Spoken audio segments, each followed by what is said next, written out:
नमस्कार, आप देख रहे हैं आपका अपना चैनल भिवानी हलचल और खबरों के संग में मैं हूं दृष्टि शर्मा। आइए सबसे पहले डालते हैं एक नजर आज की हेडलाइंस पर। गैर मान्यता प्राप्त स्कूलों व अवैध अकेडमियों के खिलाफ शिक्षा विभाग ने की छापेमारी। वक्फ बोर्ड के नए कानून को भाजपा सांसद धर्मवीर सिंह ने मुस्लिम हितैषी बताया। पुलिस ने नशा तस्करों से 10 किलो से अधिक गांजा पकड़ा, 2 तस्कर गिरफ्तार।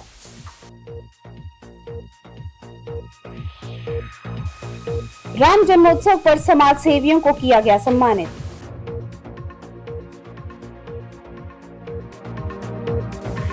बदलते मौसम के चलते मौसम विभाग ने किसानों को किया आगाह। और अब खबरें विस्तार से।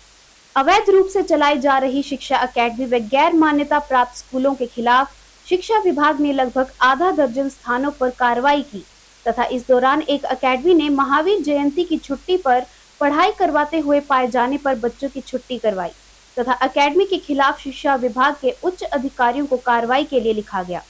छापेमारी कार्रवाई में शिक्षा विभाग भिवानी की टीम की अगुवाई कर रहे खंड शिक्षा अधिकारी शिव कुमार तंवर ने बताया कि आज महावीर जयंती की छुट्टी होने के बावजूद उन्हें सूचना मिली थी कि कुछ अकेडमियों में अब भी बच्चों को बुलाया गया था।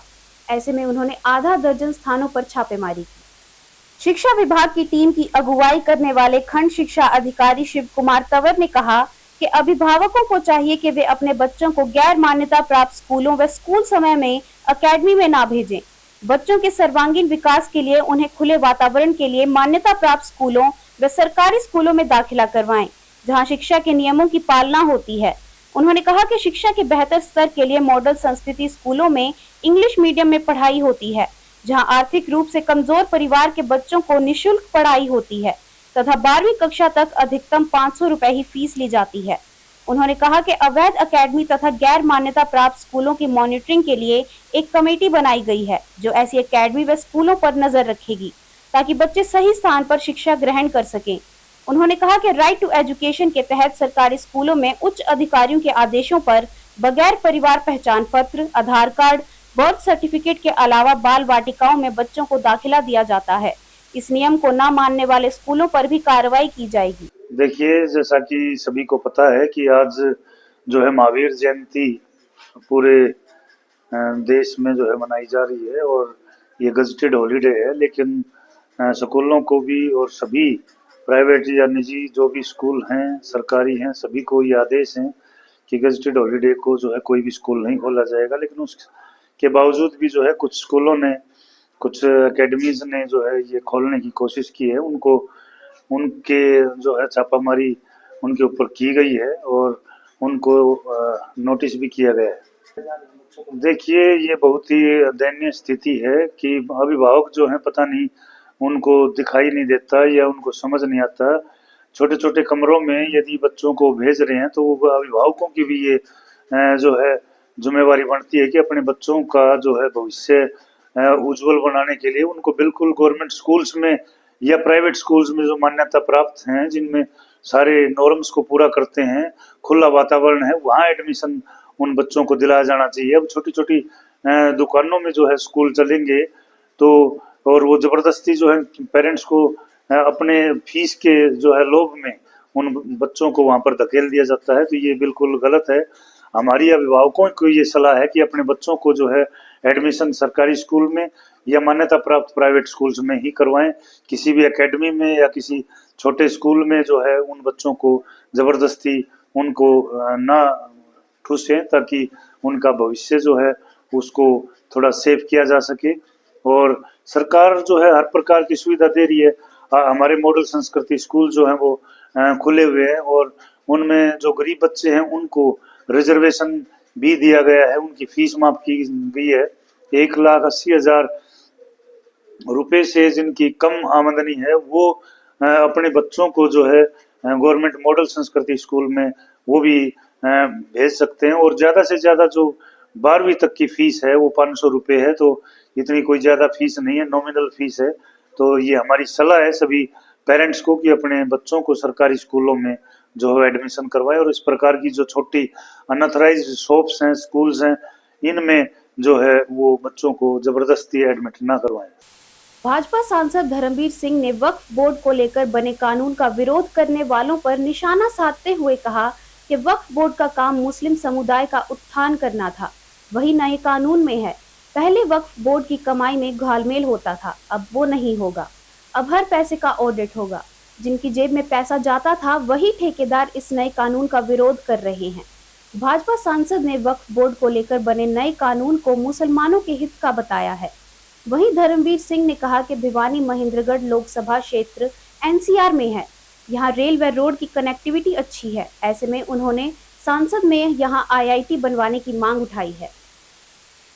भाजपा सांसद धर्मवीर सिंह ने कहा कि भाजपा पर शुरू से मुस्लिम विरोधी होने के आरोप लगते हैं। अब जब वक्फ बोर्ड को लेकर संसद के माध्यम से नया कानून बना तो विपक्ष ने इसे असंवैधानिक बता सुप्रीम कोर्ट जाने की चेतावनी दी, पर भाजपा नेता इस नए कानून को मुस्लिम समाज के हक में बताकर विरोधियों को वक्फ बोर्ड का पैसा हड़पने वाले ठेकेदार बता रहे हैं। सांसद ने वक्फ कानून को लेकर खुलकर बात की, साथ ही अपने संसदीय क्षेत्र में आईआईटी बनवाने की मांग कर जिला में गेहूं व सरसों की खरीद व्यवस्था को सही बताया। उन्होंने कहा कि बाकी जिलों में जमीन महंगी है और यहाँ लोग हजारों एकड़ जमीन फ्री देने को तैयार हैं।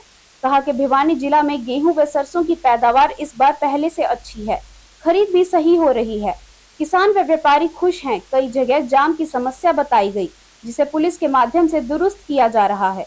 उन्होंने वक्फ बोर्ड के नए कानून को मुसलमानों के हित में बताकर 1 साल बाद इसके रिजल्ट आने का भी दावा किया। देखिए, इस बार सबसे बड़ी बात तो ये है कि उत्पादन हमारा सरसों और गेहूं दोनों का पर एकड़ जो उत्पादन पिछली साल था या उससे पिछली साल था, उससे ज़्यादा उत्पादन इस बार जो भी फसल बोई गई है, कुदरत की वजह से इस बार मौसम ठंडा रहा, किसान ने मेहनत करी और कोशिश करी सरकार ने, चाहे बिजली की बात है, समय पर दी, तो उसका परिणाम ये रहा कि हमारा उत्पादन किसान का बढ़ा है। उससे भी अच्छी बात ये, मैंने किसी भी मंडी में किसान की तरफ से, व्यापारी की तरफ से या बीच में जो इनके दलाल जिसको बोलते हो या कुछ बिचौलिए हैं, उनको बिचौलिया कहना तो ठीक नहीं, या व्यापारी, जो भी लोग हैं, सब ने मिलकर सभी एजेंसियों को सराहाया है।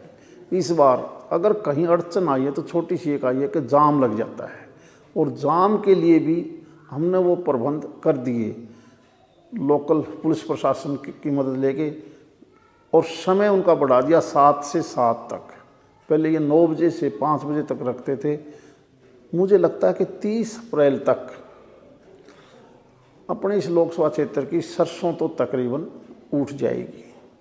गेहूं का और सरसों का दूसरी बार जो नई बात आई है कि मार्केट रेट और सरकारी खरीद का रेट में ज़्यादा अंतर नहीं है, बल्कि मैंने बहल साइड, लोहारू साइड तो देखा, सिवानी की बेल्ट, कि वहाँ गेहूं की आमदनी बहुत कम होगी। वो लोग अपना गेहूं को वहीं, या क्योंकि कुछ लोग इस इंतज़ार में है कि अगर रेट बढ़ेगा तो गेहूं आने के बाद पता चलेगा कि लोगों ने निकाला कितना है। खरीद के लिए कोई तकलीफ मुझे नज़र नहीं आई। मुझे बहुत पहली बार देखा कि बहुत स्मूथ चल रहा है। नशे के खिलाफ प्रदेश की पुलिस इन दिनों विशेष अभियान छेड़े हुए है। इसी के तहत भिवानी सीआईए प्रथम की टीम ने सब इंस्पेक्टर सुभाष की अगुवाई में गांजे की एक बड़ी खेप पकड़ने में सफलता हासिल की है। तिगड़ाना मोड़ के पास 10 किलो 855 ग्राम गांजे के साथ पुलिस ने 2 व्यक्तियों को वाहनों सहित काबू किया है। इस बारे में सब इंस्पेक्टर विशेष कुमार ने बताया कि पकड़े गए दोनों आरोपियों से पूछताछ की जा रही है। वे यह खेप को कहां से लेकर आए थे तथा उनका आगे क्या प्लान था, इसकी जांच की जा रही है। सब इंस्पेक्टर विशेष कुमार ने बताया कि उन्हें गुप्त सूचना मिली थी कि हांसी की तरफ से एक बड़ी नशे की खेप भिवानी की तरफ आ रही है, जिसके चलते उन्होंने नाकाबंदी की तथा भिवानी निवासी अमित उर्फ कालिया व सिद्धार्थ उर्फ काकू को एक मोटरसाइकिल व एक ऑटो के साथ गिरफ्तार किया। आरोपी अमित कालिया पर पहले भी 6 अभियोग नशा तस्करी के दर्ज हैं। उन्होंने बताया कि इस प्रकार जो भी व्यक्ति नशाखोरी के आरोप में बार बार पकड़ा जाता है, एनडीपीएस के कानून के तहत उसकी संपत्ति को अटैच किए जाने का प्रावधान है। इस दिशा में भिवानी पुलिस भी कार्रवाई करेगी। उन्होंने बताया कि ड्यूटी मजिस्ट्रेट की अगुवाई में नशाखोरों के खिलाफ तलाशी लेकर उनसे गांजे की यह बड़ी खेप बरामद की गई है। इसके अलावा पिछले लगभग 1 माह के दौरान हरियाणा पुलिस ने सिरसा, फतेहाबाद और अब भिवानी से नशे की बड़ी खेप बरामद की। जिला भिवानी में हमारे कप्तान साहब श्री नितेश अग्रवाल आईपीएस के द्वारा जिला भिवानी को नशा मुक्त करने की एक मुहिम चलाई हुई है और यही मुहिम एक हरियाणा प्रदेश स्तर पर भी माननीय मुख्यमंत्री द्वारा चलाई हुई है। तो उसी उद्देश्य को सफल करने हेतु हमारी जो जिला भिवानी की सभी टीमें हैं वो प्रयास कर रही है। उसी प्रयास के दौरान हमारे सीआई स्टाफ प्रथम के सब इंस्पेक्टर सुभाष की टीम द्वारा तिगड़ाना मोड़ भिवानी से 2 व्यक्तियों को काबू किया गया, जिसमें एक का नाम अमित उर्फ कालियावासी हालू मोहल्ला जिला भिवानी है, दूसरे का नाम सिद्धार्थ उर्फ काकू वासी कृष्णा कॉलोनी भिवानी है। तो यह दोनों व्यक्ति जो सीक्रेट इन्फॉर्मेशन की जो इन्फॉर्मेशन थी उसी के अकॉर्डिंग एक ऑटो और एक बाइक के ऊपर नशे की एक बड़ी खेप जो जिसके अमाउंट करीबन लाखों रुपए मार्केट वैल्यू है, वो लेकर आ रहे आसी की तरफ से भिवानी जिला की तरफ आ रहे थे। तो टीम के द्वारा दोनों व्हीकल्स और दोनों व्यक्तियों को काबू करके जो एनडीपीएस एक्ट के विभिन्न रूल्स एंड सेक्शंस का फॉलो करते हुए मौके पर ड्यूटी मजिस्ट्रेट को बुलाया गया और ड्यूटी मजिस्ट्रेट की मौजूदगी में व्हीकल्स और आदमियों की तलाशी ली गई। तलाशी के दौरान ऑटो से 10 किलो 855 ग्राम गांजा बरामद हुआ। विश्व हिंदू परिषद व बजरंग दल द्वारा गौशाला मार्केट में राम जन्मोत्सव के पावन अवसर पर कार्यक्रम का आयोजन किया गया। कार्यक्रम की अध्यक्षता जिला अध्यक्ष प्रदीप बंसल ने की। महंत चरणदास महाराज के सानिध्य में भगवान राम की प्रतिमा के सामने दीप जलाकर कार्यक्रम की शुरुआत की गई। इस अवसर पर गौशाला के प्रधान मोहन लाल बुवानीवाला मुख्य अतिथि थे, वहीं दीपक गोयल विशिष्ट अतिथि थे। कार्यक्रम के मुख्य वक्ता आरएसएस के जिला कार्यवाहक राजेंद्र प्रसाद ने भगवान श्री राम के जीवन पर प्रकाश डालते हुए बताया कि हमें भगवान राम की तरह मर्यादा पुरुषोत्तम बनकर रहना चाहिए। राम जन्मोत्सव के कार्यक्रम में जिला कार्यवाहक राष्ट्रीय स्वयं सेवक राजेंद्र प्रसाद ने कहा कि हमें भगवान राम के त्याग को सदैव याद रखना चाहिए, श्री राम के पद चिन्हों पर चलने का प्रयास करते रहना चाहिए। उन्होंने कहा कि भगवान राम त्याग और मर्यादा की मिसाल हैं, सदैव उनके द्वारा बताए गए मार्ग पर आगे बढ़ते हुए दूसरों को मान सम्मान के साथ साथ समाज और देश हित में कार्य करते हुए देश को आगे बढ़ाने में सहयोग करते रहना चाहिए। इस अवसर पर जिला अध्यक्ष प्रदीप बंसल ने सभी को रामनवमी की हार्दिक शुभकामनाएं दी। इस कार्यक्रम में भिवानी नगर के जिन जिन लोगों ने अपने क्षेत्र में विशेष कार्य किए उनको सम्मानित किया गया। भगवान राम जन्मोत्सव कार्यक्रम यहाँ गौशाला मार्केट में हमारे विश्व हिंदू परिषद के जितने लोग हैं, बजरंग दल के हैं, दुर्गा वाहिनी मातृ शक्ति, ये मिलजुल करके इन संगठन के लोगों ने ये काम किया है। अच्छा प्रोग्राम है, क्योंकि वैसे भी अभी ये माहौल चल रहा है, अभी नवरात्रे गए हैं, रामनवमी की है, तो उसके हिसाब से अभी इन्होंने जो जन्मदिन बनाया है पावन कार्यक्रम कहीं न कहीं हमारे जीवन को पवित्र भी करता है और कहीं भगवान हमारे राम अमर रहते हैं, हमारे सब कुछ हैं, जिसको लेकर के हम अपने जीवन के अगली जो जीवन है वो चलाते हैं। तो उनकी कृपा से, उनके आशीर्वाद से ये जीवन अच्छा चले, सब लोगों के जीवन में भगवान राम का वास हो और राम हमारे जीवन में रहेंगे तो कहीं न कहीं दया भी रहेगी, करुणा रहेगी, आपसे कुछ न कुछ अच्छा करने का, समाज को कहीं न कहीं अपना योगदान देने का, लोगों के कहीं न कहीं काम आने का एक भाव बना रहेगा। तो राम हमारे जीवन में रहे, राम हमारे आसपास नहीं, ये बहुत अच्छी बात है। तो यही मैसेज, ये एक विचार लोगों में आज दिया गया है। शहर के सभी प्रबुद्ध नागरिक यहाँ गौशाला मार्केट में आए हैं, इकट्ठा हुए हैं। आज वैसे भी भगवान महावीर जयंती है, तो वो भी अहिंसा के पुजारी थे, तो अपने अहिंसा को कहीं न कहीं लेकर के हम काम करें, भगवान राम की मर्यादाओं को लेकर के काम करें। मैं प्रदीप मुंगीपा, जिला उपाध्यक्ष विश्व हिंदू परिषद। आज का जो ये कार्यक्रम हो रहा है समाज को चेतना देने वाला है, खासकर जो हमारी युवा पीढ़ी है, सोच है, उसको राम जी के बारे में बताना और उनके चरित्र को और करना। बच्चों में जब ये चीज़ें बताई जाएंगी तो उनको कुछ समझ में आएगा, आगे बढ़ेंगे। यही सारी चीज़ें और इसी के उद्देश्य के साथ ये जगह जगह राम जन्मोत्सव के और ये कार्यक्रम होने लगे, ताकि बच्चों को इन चीज़ों का पता लगे। जब हम समझाएंगे तभी उनको पता लगेगा। हमें भी अपने माँ बाप ने बताया था, चाहे टीवी के माध्यम से देखा हो, कुछ और करा हो। आजकल के बच्चे टीवी देखते ही नहीं, तो ये हमारी संस्कृति से ज़्यादा, कोरिया की संस्कृति से ज़्यादा प्रभावित है। तो अब हमारा फर्ज बनता है कि भाई इन चीज़ों को अपना वो रखें। अप्रैल महीने की शुरुआती दिनों में ही क्षेत्र में तापमान 40 डिग्री पार निकल चुका था। वहीं बुधवार रात को भिवानी में आसपास क्षेत्र में बारिश होने से तापमान में थोड़ी गिरावट नजर आई, जिससे लोगों को गर्मी से राहत मिली है। अब 11 तारीख को भी तापमान में गिरावट रहेगी। उसके बाद 12 तारीख से लगातार तापमान में बढ़ोतरी दर्ज की जाएगी, जिससे आम लोगों को बचे रहने की जरूरत है। उन्होंने कहा कि लगातार हीट वेव चलने से आने वाले 2 दिनों में तूफानी हवाएं देखने को मिल सकती हैं। मौसम विभाग ने आमजन व किसानों को जागरूक करते हुए कहा कि किसानों को फसल कटाई और थ्रेशर पर काम करते समय अपने सर को ढककर रखना चाहिए, जिससे हीट वेव से बचा जा सके। उन्होंने कहा कि किसान हो सके तो अपने कार्य सुबह और शाम के वक्त ही करें। मौसम विशेषज्ञ डॉक्टर देवीलाल ने बताया कि पिछले 2-3 दिनों से क्षेत्र में हीट वेव चल रही थी। 9 अप्रैल देर रात आसपास क्षेत्र में बारिश से तापमान में थोड़ी सी गिरावट देखने को मिली, जिससे आने वाले 11 तारीख को भी तापमान में गिरावट रहेगी। उसके बाद 12 तारीख से लगातार तापमान में बढ़ोतरी दर्ज की जाएगी, जिससे आम लोगों को बचे रहने की जरूरत है। अभी जैसे 9 और 10 को 8 तारीख की जो हमारी फोरकास्ट थी, भी 9 और 10 तारीख में हीट वेव चलने की संभावना है। उसी के अनुरूप कल जो देखने को मिली 9 तारीख में हीट वेव की कंडीशन रही, और आज भी जो टेम्परेचर है वो काफ़ी ज़्यादा मतलब रहने की संभावना है, यानी 40 डिग्री के आसपास रहा है कल का टेम्परेचर, स्पेशली भिवानी की बात करें तो। और आगे आने वाले समय में भी टेम्परेचर के है जो और बढ़ने की संभावना है। आज और कल 2 दिन जो है वो थंडर स्टॉर्म की संभावना है। इसके साथ 30 से 40 किलोमीटर प्रति घंटे की रफ्तार से हवाएं चलने और हल्की जो टेम्परेचर में राहत मिलने की संभावना, उसके बाद में लगातार तापमान में बढ़ोतरी होने की संभावना नजर आ रही है। अपने स्पेशली बात करें भिवानी और चरखी दादरी की, तो इसमें तो हल्की बूंदाबांदी हुई है, उससे हल्की सी तापमान में राहत है। और जो आसपास के क्षेत्र हैं सराउंडिंग में कुछ जगहों पे राजस्थान में जयपुर के आसपास वहाँ बरसात हुई है, तो उसका हल्का प्रभाव आज देखने को मिल रहा है और ये कल तक रहेगा इसका प्रभाव। उसके बाद में आगे फिर से तापमान में बढ़ोतरी होने की संभावना है। कुछ जगहों पर अपने हरियाणा की बात करें तो ओलावृष्टि जैसी स्थिति अभी तक तो सामने नहीं आई है और बारिश जैसी भी संभावना नज़र नहीं आ रही है। हल्का वेस्टर्न डिस्टर्बेंस था, उसकी वजह से थोड़ा सा तापमान में गिरावट आई है और आने वाले समय में फिर तापमान में बढ़ोतरी होने की संभावना नजर आ रही है।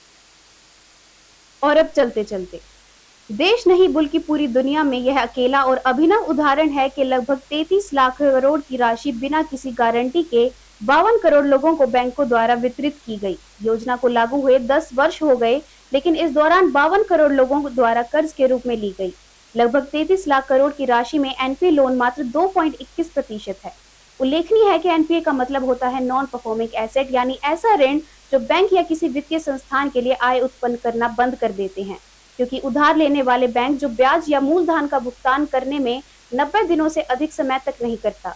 आजाद भारत के इतिहास में मुद्रा योजना अकेली ऐसी बैंकिंग ऋण योजना है जिसमें एनपीए इतना कम मात्र 2.21% रहा है। एनपीए का प्रतिशत इतना कम होना इस योजना की अभूतपूर्व सफलता का प्रमाण है। केंद्र सरकार प्रधानमंत्री मुद्रा योजना के 10 साल पूरे होने का जश्न मना रही है। यह प्रधानमंत्री नरेंद्र मोदी की प्रमुख योजना है जिसे छोटे व्यापारियों को उनके व्यापार के लिए वित्तीय सहायता देने के उद्देश्य से लाया गया। 8 अप्रैल 2015 को प्रारंभ होने के बाद से पीएमएमआई ने 32.61 लाख करोड़ रुपए के 52 करोड़ से ज्यादा लोन स्वीकृत किए हैं, जिसे देश भर में उद्यमिता क्रांति को बढ़ावा मिला है। प्रधानमंत्री मुद्रा योजना भारत सरकार की एक प्रमुख योजना है। इसका मकसद छोटे और मध्यम स्तर के कारोबारियों, स्टार्टअप और स्वरोजगार को बढ़ावा देना है। इस योजना के तहत बिना किसी गारंटी के लोन दिया जाता है। इस योजना का सर्वाधिक महत्वपूर्ण पक्ष यह है कि इसे अब तक एक इतिहास की सबसे सफल और लोकप्रिय हुई योजना कहा जा सकता है। और अब जाने से पहले एक नजर आज की हेडलाइंस पर। गैर मान्यता प्राप्त स्कूलों व अवैध अकेडमियों के खिलाफ शिक्षा विभाग ने की छापेमारी। वक्फ बोर्ड के नए कानून को भाजपा सांसद धर्मवीर सिंह ने मुस्लिम हितैषी बताया। पुलिस ने नशा तस्करों से 10 किलो से अधिक गांजा पकड़ा, 2 तस्कर गिरफ्तार।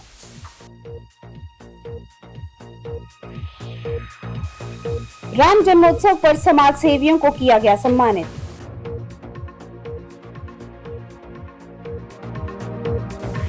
बदलते मौसम के चलते मौसम विभाग ने किसानों को किया आगाह। अब मुझे दीजिए इजाजत और देखते रहिए आपका अपना चैनल भिवानी हेल्थ।